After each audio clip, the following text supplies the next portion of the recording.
আসসালামু আলাইকুম, আমি মেরিনা পারভিন। আশা করি সবাই ভালো আছেন। অনেকদিন পর আজকে আমরা আবার জিআরই ভোকাবুলারি নিয়ে কাজ করব। এর আগে আমরা পারসেপশন পর্যন্ত শেষ করেছিলাম। আজকে তার পরের চ্যাপ্টার 1.13 ফেশিয়াল এক্সপ্রেশন, অর্থাৎ মুখাবয়ব, মুখমণ্ডলের বিভিন্ন আকৃতি বিকৃতি। আমরা যেমন ভেঙচি কাটি, তারপরে চোখ কুচকুচ করে তাকাই, হ্যাঁ, তো বিভিন্ন ধরনের এক্সপ্রেশন নিয়ে যে ওয়ার্ডগুলো আছে সব রিলেটেড একটা চ্যাপ্টার, আমরা সেগুলো দেখব। আর আমাদের সায়েন্সের কোর্সটা আলাদা করে দেওয়া হয়েছে। অনেকেই বাল্ক কোর্সের ক্ষেত্রে বলছিলেন যে আলাদা করে দিলে ভালো হতো। তো আমাদের বাল্ক কোর্স আগের 5-in-1 সেটা পাওয়া যাচ্ছে ওয়েবসাইটে, দেখে নিতে পারেন। সামনে যেহেতু 41তম রিটেন এক্সাম আছে, আর সায়েন্সের যেই 100 মার্কের সাধারণ বিজ্ঞানের যে সিলেবাস বিসিএস রিটেন এক্সামের, সেটার জন্য আমরা আলাদা করে একটি কোর্স ডিজাইন করেছি। অধ্যাপক নিপেন চন্দ্র দাস, আপনারা কোর্সটা দেখতে পারেন মাত্র 999 টাকায়। আপনারা 43তম পর্যন্ত অ্যাক্সেস পাচ্ছেন, দ্যাট ইজ 1.5 বছর অ্যাক্সেস পাচ্ছেন কোর্সটির। সো আমাদের ওয়েবসাইট www.super30bangladesh.com ভিজিট করে আসতে পারেন। ঠিক আছে, আর দেরি না করে আমরা শুরু করে দিই।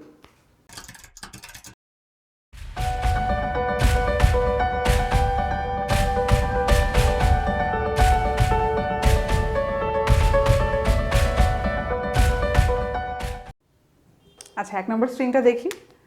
ভিসেজ নাউন, ফেস আমরা সবাই জানি কিসার, অদ্ভুত হলেও কিসার। স্মাইলার, ফিজিওগনমি, অ্যাপিয়ারেন্স। দেখেন রিলেটেড আছে, যদিও সবগুলোই নাউন, ইকুয়াল আছে লিজেন্ড। আচ্ছা, ভিসেজ, ফেস, কিসার, স্মাইলার, এতটুকু পর্যন্ত সবগুলোই বোঝাচ্ছে কি মুখাবয়ব, মুখমণ্ডল, আপনার মুখটাকে বোঝাবে। সিম্পল, আপনি মনে রাখবেন কি কিস করা হয় মুখ দিয়ে, সো কিসার। স্মাইল করা হয় মুখ দিয়ে, সো স্মাইলার। এগুলো দেখে না জানলে মনে হবে কি যে স্মাইল করে সে মনে হয় স্মাইলার, না, আসলে ফেসটাকে বোঝাচ্ছে, আপনার মুখটাকে স্মাইলার বলা হবে। তারপরে কিসার হচ্ছে আপনার মুখটাকে, মুখমণ্ডল, এটা কিন্তু ঠোঁট না, আবার মনে করেন না। তাহলে উদাহরণ কি দিতে পারেন? ভিসেজটা মনে রাখবেন, এটা ইম্পর্টেন্ট, পরীক্ষা আসার মতো এটাই আসলে। হ্যাঁ, এই দুটো, এই কিসার স্মাইলার এগুলো আসবে না। নিতান্ত যদি কনফিউজ করতে না চায় এক্সামিনার, হ্যাঁ, প্রিলিতে চলে আসতে পারে। প্রিলিতে আসে খুবই কলোকিয়াল ইংলিশ দিয়ে, তারপরে হচ্ছে টেস্ট করে যে নেটিভরা যেভাবে বলে। হ্যাঁ, তাহলে ভিসেজ হচ্ছে মুখমণ্ডল। আপনার উদাহরণ কি হতে পারে? হিজ ভিসেজ লুকড ভেরি পেল, তার মুখটা খুবই বিবর্ণ দেখাচ্ছিল। কেন? কারণ হচ্ছে মুখ শুকিয়ে গেছিলো আর কি, টিচার আসে, টিচার তো মারবে, এরকম একটা উদাহরণ বানিয়ে লিখে রাখবেন।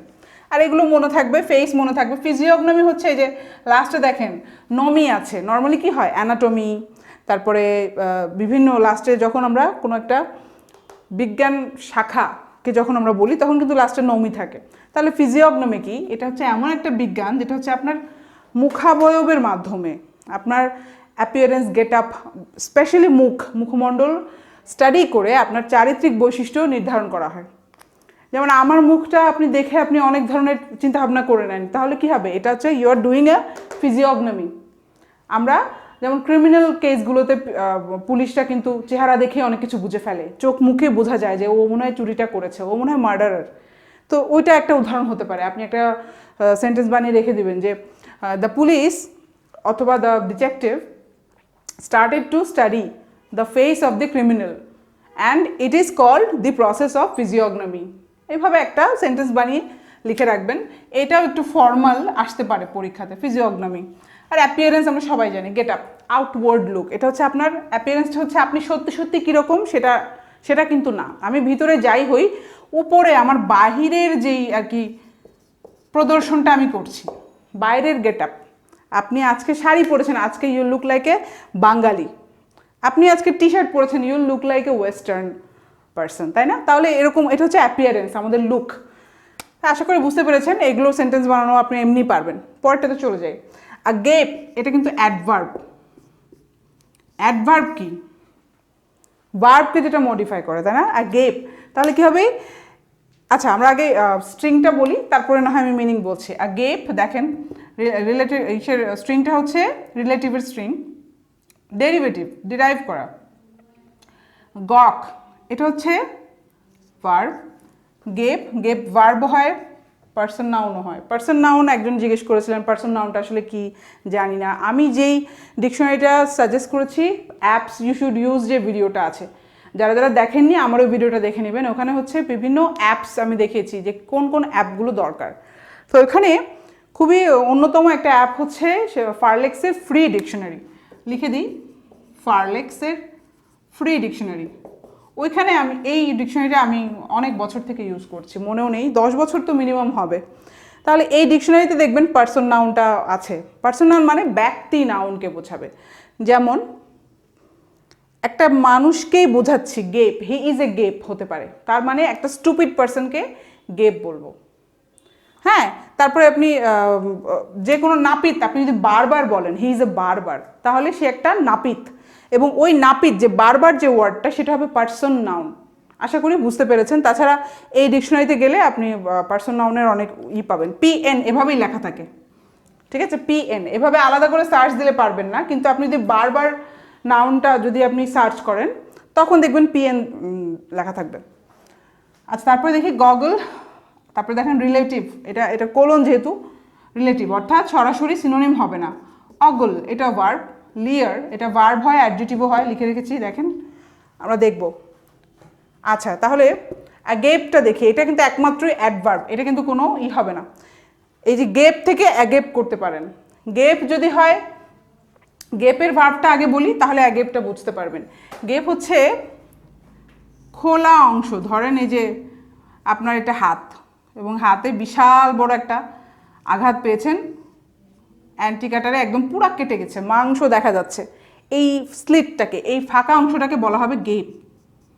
বিশাল বড় ক্ষত একটা ধরেন, এটা আপনার হাত, এবং হাতে এরকম করে আঘাত পেয়েছেন। অথবা আপনি ধরেন কুশোর কাটছেন, কুশোরকে একদম ফালা করে কেটে ফেললেন, তাহলে ধরেন ভাঙবে ভাঙবে অবস্থা, এখনো ভাঙেনি, এই জায়গাটায় যে ফাঁকাটা দেখছেন না, এই স্লিটটাকে বলা হবে গেপ। তাহলে বলতে পারি there is a gaping hole in our education system. তাহলে কি বোঝাচ্ছে? যে বিশাল বড় একটা ফাঁদ বা একটা ফাঁকা জায়গা আছে।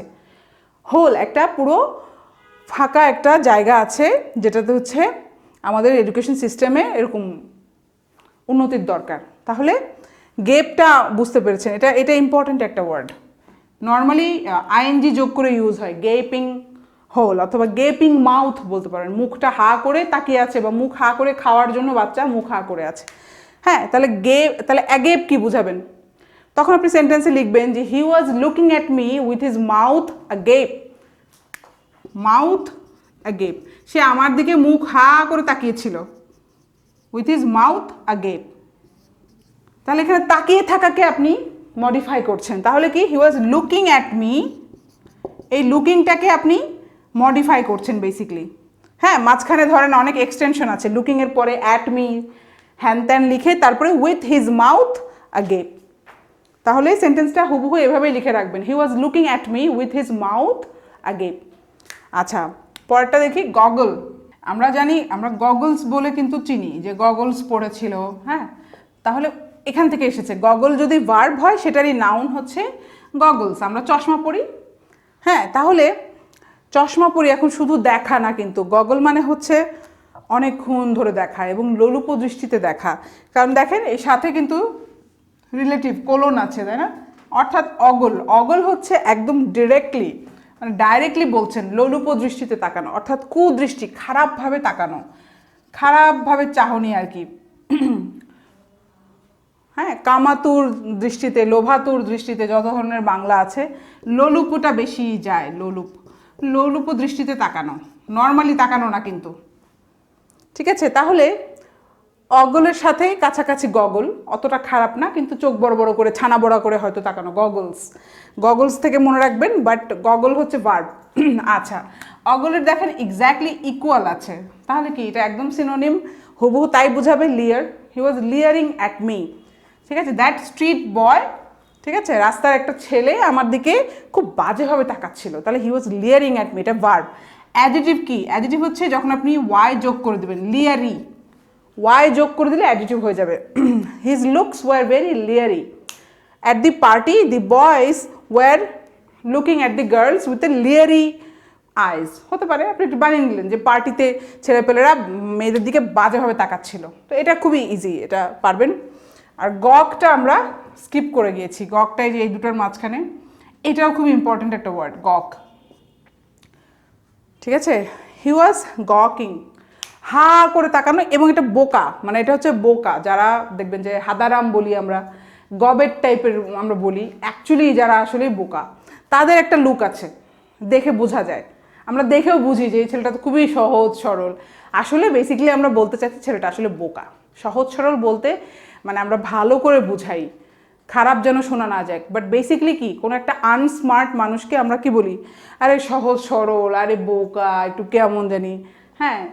তো তখন বলবেন যে হি ওয়াজ গকিং, অর্থাৎ বোকা হয়ে গেলেন। অনেক ক্ষেত্রে অনেক স্মার্ট মানুষও বোকার মতো তাকায় থাকে, কিছু বুঝে উঠছে না, তখন হবে গকিং। হ্যাঁ, হা করে বোকা হয়ে তাকিয়ে থাকাকে বলা হবে গকিং।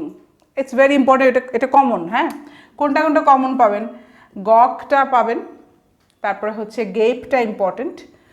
গেপটা, আপনি গেপটা পারলে অ্যাগেপ পারবেন, কারণ এটা অ্যাডভার্ব।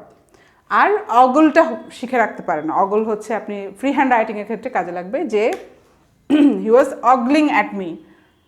ঠিক আছে, যদি আপনার একটা এসে আসে যে ইভ টিজিং আসে, হ্যাঁ, মনে হচ্ছে যে ছোটোবেলার প্যারাগ্রাফ, কিন্তু আসে, চলে আসে, বিসিএসে এগুলো আসে, তখন আপনি অগল ওয়ার্ডটা ইউজ করতে হবে। যে ছেলেরা রাস্তাঘাটে যেমন মেয়েদেরকে টিজ করে, হয়তো বাজেভাবে তাকিয়ে আছে, অগলিং, লিয়ারিং, এই দুটো ওয়ার্ড আপনি মনে করবেন না যে এই ওয়ার্ডগুলো তো কাজেই লাগবে না আপনার ফ্রি হ্যান্ড রাইটিংয়ে। তখন আপনি কি এক্সপ্রেস করবেন, এই ওয়ার্ডগুলো দিয়ে তো এক্সপ্রেস করবেন যখন ইভ টিজিং নিয়ে লিখবেন। আচ্ছা, আমরা তাহলে 3 নম্বর স্ট্রিংয়ে চলে আসি। অ্যাসক্যান্স, নাউন, স্নিয়ার, এটা দুটো দেখেন, দুটো ফরম্যাট আছে। এটা হচ্ছে ভার্ব, নাউন। আমরা দেখব ফ্রাউন, এটা অবশ্যই ভার্ব এবং খুবই ইম্পর্টেন্ট একটা ওয়ার্ড। আচ্ছা, গ্লাওয়ার ভার্ব, রিঙ্কল ভার্ব, নাউনও হয়, আমরা জানি না, রিঙ্কল পড়ে গেছে, রিঙ্কলস, মুখে ভাঁজ পড়ে যাওয়া। বুড়ো মানুষদের কি হয়, চোখের নিচে অনেক ভাঁজ পড়ে যায়, সেটাকে আমরা বলি রিঙ্কলস। আচ্ছা, ফোরহেড, এটা তো সবাই জানি। আচ্ছা, রিঙ্কল ফোরহেড, ওটার সাথে একত্রে আর কি। Glare verb, scowl verb. Purse, দেখেন রিলেটিভ আছে, কোলন, কোলন দেওয়া আছে। পার্স, এটা কিন্তু ওই মেয়েদের পার্স না, যদিও এখানে দেখেন দুটোই আছে, নাউনও হয় ভার্বও হয়, আমরা দেখব। পাকার ভার্ব, গ্রিমেস, এটা আবার নাউন। ইকুয়াল যেহেতু নাই, সো এটা কিন্তু দুটোই ভার্ব হবে না, গ্রিমেস হচ্ছে নাউন, আমরা দেখবো। হ্যাঁ, অ্যাসকান্স, এটা হচ্ছে নাউন, কিন্তু আপনার ইউজটা জানতে হবে। চোখ কুচকে, চোখ বাঁকা করে তাকানো, এই যে দেখেন দুটো মিনিং আছে এটার, এটা কিন্তু একটা মিনিং না, এটা দুটো মিনিং আছে। একটা হচ্ছে সাইডভাবে তাকানো, বাঁকা করে আপনি চোখ অবলিকলি তাকিয়ে আছেন। আরেকটা হচ্ছে উইথ সাসপিশন, আরেকটা হচ্ছে আপনি সন্দেহ নিয়ে তাকাচ্ছেন। ধরেন আপনি গোয়েন্দা বিভাগের সামনে পড়েছেন এবং আপনি একটা মার্ডার কেসে আপনাকে সাসপেক্ট করা হচ্ছে, তখন আপনার দিকে পুলিশরা যেভাবে তাকাবে, ঠিক আছে, the police were looking at the suspect with askance, একদম সিম্পলি সন্দেহের চোখে তাকানো, দেখলেই বুঝতে পারবেন যে আরে সন্দেহ করছে, আমাকে মনে সন্দেহ করছে। তো এইটাকে বলা হবে looking with askance. The police, আপনি লিখে রাখেন এক্সাম্পলটা, the police were looking at the suspect with askance. আরেকটা কি, বাঁকাভাবে তাকানো, সিম্পলি যে I am looking at him with askance. আচ্ছা, স্নিয়ার কি, স্নিয়ার দেখেন দুটো মিনিং আছে, দুটোই ফরম্যাটে হয়, ভার্বও হয়, নাউনও হয়। একটা মানুষকে আপনি বলতে সরি না, মানুষকে না, একটা স্টেটমেন্টকে হাস্য, মানে কাউকে তুচ্ছ তাচ্ছিল্য করা, অবজ্ঞা ভর কোনো একটা স্টেটমেন্টকেও বলতে পারেন ইট ইজ এ স্নিয়ার। ঠিক আছে, হি ওয়াজ ডেলিভারিং স্নিয়ার, তাহলে কি হবে, যে সে অবজ্ঞামূলক কথাবার্তা বলছিল, তার স্টেটমেন্টটাকে স্নিয়ার বলবেন। অথবা ডিরেক্টলি বলে দেবেন হি ওয়াজ স্নিয়ারিং হিজ অপোনেন্ট, তার শত্রুকে বা তার প্রতিদ্বন্দ্বীকে সে কি করছিল, অবজ্ঞা করে কথাবার্তা বলছিল। এবং এখানে ফেসের ক্ষেত্রে কেন আসছে, এইসব কাজ করলে আপনার মুখ এমনি চেঞ্জ হয়ে যায়। আমি যদি কাউকে প্রশংসা করি, আমার চেহারা কিন্তু দেখবেন একরকম হবে। আমি যদি আপনাকে অবজ্ঞা করে কথা বলি, চেহারাও কিন্তু চেঞ্জ হয়ে যায় আমাদের। কেমন দেখবেন আমার চেহারা, তুমি তো পারবা না, দেখবেন চেহারা আপনি বুঝবেন। সো এগুলো শুধু ওয়ার্ড না, ওয়ার্ডের সাথে সাথে আপনার কিন্তু পুরো কেমিস্ট্রি, বায়োকেমিস্ট্রি চেঞ্জ হয়ে যাচ্ছে, সো দ্যাট ইজ আপনার ফেশিয়াল এক্সপ্রেশনও চেঞ্জ হয়ে যাচ্ছে। সো এই ওয়ার্ডগুলোর সাথে আপনার পুরো মুখাবয়বটা আপনি ইমাজিন করবেন, তাহলে মনে থাকবে বেশি। আপনি কল্পনা করে নেবেন যে স্নেয়ার করার সময় মুখ কেমন হয়। আপনি যখন কাউকে অবজ্ঞা করছেন, তোমার দ্বারা তাহলেই হয়েছে, তোমার দ্বারা এটা হবে না, এ কাজ তুমি অসম্ভব। তাহলে এরকম করলে মানুষের চেহারা কেমন হয়? সো স্নিয়ার। এইভাবে যখন আপনি চিন্তা করে করে মনে রাখবেন, ওয়ার্ডগুলো শিখবেন, মনে থাকবে। আমি এভাবে ইমাজিন করে করে ভিজুয়ালাইজ করে করে শিখতাম। ফ্রাউন, এটা অনেক কমন, ঠিক আছে, এটা খুবই কমন। এটা হচ্ছে যখন এল্ডারলি পিপল, যখন আমাদের সমাজের ধরেন আপনার বাবা মা, আপনার চাচা চাচি, এরা হচ্ছে দে ফ্রাউন অ্যাট আস, আমাদের ইয়াঙ্গার জেনারেশনকে তারা কি করে, দে ফ্রাউন অ্যাট আস, অর্থাৎ পছন্দ হচ্ছে না, ডিসএগ্রিয়েবল, আমাদের সাথে তাদের মিলে না, এবং তারা একটা বিরক্তি ভরে আমাদের দিকে তাকায় যে এই জেনারেশন কি বলছে, এরা কি করছে, এরা কি ড্রেস পরলা, তুমি এটা কি পরেছো, এই সালাম দেয় না, সবসময় দেখবেন বিরক্তির একটা ভাব। এটাকে বলে ফ্রাউনিং অ্যাট। অ্যাট হয়, হ্যাঁ, প্রিপোজিশনটা হচ্ছে অ্যাট হয়। আর আমার প্রিপোজিশনের আমি কোর্স বানাচ্ছি, সো আপনারা অপেক্ষা করতে পারেন। প্রিপোজিশনের জন্য অনেক রিকোয়েস্ট পেয়েছি ইউটিউবে, তো আমি শুধু প্রিপোজিশন, ফ্রেজাল ভার্ব, ইডিয়মস সবই একত্রে আর কি। প্রিপোজিশন আর ইডিয়মস আর ফ্রেজাল ভার্ব একই জিনিস। প্রিপোজিশন দিয়েই চেঞ্জগুলো আনা হয়, বিভিন্ন এক্সপ্রেশনগুলো কিভাবে আনা হয়, প্রিপোজিশন যোগ করে অথবা একটা অ্যাডভার্ব যোগ করে, অ্যাডভার্বিয়াল যত আছে, তো সেগুলো কিন্তু আমি কোর্স বানাচ্ছি। কোর্স শেষ করতে পারলেই ঘোষণা দেওয়া হবে, তো আপনারা টিউনড থাকেন। গ্লাওয়ার, তাহলে ফ্রাউনের সাথে ইকুয়াল আছে, তাহলে এখন বুঝতেই পারছেন গ্লাওয়ার মানে কি, বিরক্ত, রাগে তাকানো, একটু রাগও আছে গ্লাওয়ার, মুখ চোখ একদম উজ্জ্বল হয়ে গেছে, বিরক্ত, বিরক্ত হয়ে তাকানো। হি ওয়াজ, তাহলে কি, my parent, my mom or my father was glowering at me because I came home late, very late, আমি লেট করে এসেছি, এই কারণে আমার বাবা আমার দিকে গ্লাওয়ারিং করছিল, আমার দিকে বিরক্তি ভরে রাগান্বিতভাবে তাকাচ্ছিল। রিঙ্কল ফোরহেড, তাহলে কি হবে, আমরা চোখ, আমরা কপাল কুঁচকে দেওয়া, ঠিক আছে, এটা আবার হচ্ছে ওই যে দুশ্চিন্তায় না, কপাল কুঁচকে দেওয়া দুশ্চিন্তায় না, এটা হচ্ছে আপনার কপালটা উঠে যায়, যখন আমরা এইভাবে তাকাই কপালটা যখন উঠে যায় ওটাকে বলবো আমরা, হ্যাঁ। গ্লেয়ার, গ্লেয়ারও তাই, আপনার হচ্ছে এই যে দেখেন ইকুয়াল আছে, ঠিক আছে, গ্লাওয়ার, ফ্রাউন, ইকুয়াল আছে। এই যে স্কাউল, স্কাউল তো আরও বিরক্তি, এই স্কাউলটাও পাবেন, খুবই বিরক্তি ভরে তাকানো, এগুলো সবই হচ্ছে তাকানো, হ্যাঁ, মুখ চোখ হচ্ছে যেমন চেঞ্জ হয়ে যায়। পার্স, পার্স আর পাকার, এই দুটো এক্স্যাক্টলি হচ্ছে মুখে ভাঁজ ফেলা, মুখে ভাঁজ করে, মানে খুবই মুখ হচ্ছে, মানে মুখে যখন অনেক ভাঁজ পড়ে যাবে। হি ওয়াজ parsing his face, he was puckering his face, এটাকে ভেংচিকাটাও বলতে পারেন, বিকজ যে রিলেটিভ আছে। গ্রিমেস, গ্রিমেস হচ্ছে একদম এক্স্যাক্টলি ভেংচিকাটাটাই লেখা আছে, আমরা যখন মুখ ভেংচি কাটি ওটাকে এক্স্যাক্টলি বলবেন হি ওয়াজ গ্রিমেসিং অ্যাট মি, অথবা হি ওয়াজ শোয়িং এ গ্রিমেস, এই যে নাউন হলো, হি ওয়াজ শোয়িং এ গ্রিমেস। আচ্ছা, পার্স আর পাকার দুটো একই মিনিং, সেটা হচ্ছে ভাঁজ করে কথা বলা, মুখের সব দেখবেন যে অনেক অ্যানিমেটেডভাবে অনেকেই কথা বলে, একদম ভাঁজ করে কথা বলছে, অথবা আপনার মানে কথা বলতে বলতে অনেকে দেখবেন বন্ধুদের মধ্যে একজন দুজন এরকম থাকে যে খুব অ্যানিমেটেড এক্সাইটেডভাবে কথা বলে, ঠিক আছে, তখন আপনি বলবেন যে he was talking with a pursed face, he was talking with a puckered face, অর্থাৎ মুখ চোখ খুবই ভাঁজ করে অ্যানিমেটেডভাবে কথা বলছিল, অর্থাৎ মুখে অনেক ভাঁজ পড়বে, তখন বলবেন পাকার। পার্স, আর পার্স এমনি নর্মাল ওটা কিন্তু আছে, হ্যাঁ, মুখ, এই যে মেয়েদের যে ভ্যানিটি ব্যাগ সেটাও কিন্তু নাউন, হ্যাঁ, এটা দুটো আর কি ফরম্যাট আছে, নাউন এবং ভার্ব। মুছে দিই, বেশি এখানে হিজিবিজি হয়ে গিয়েছে।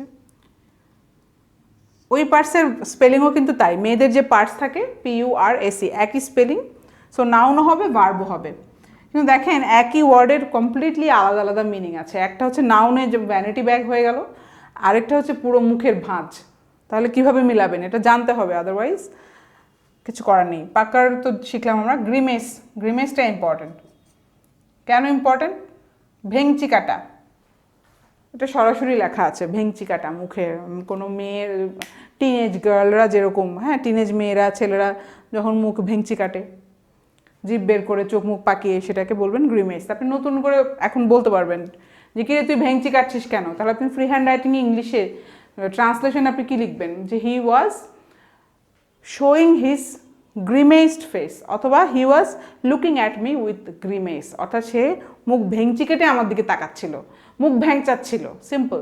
হ্যাঁ, এটা কিন্তু নাউন, এটা কিন্তু আবার ভার্ব না।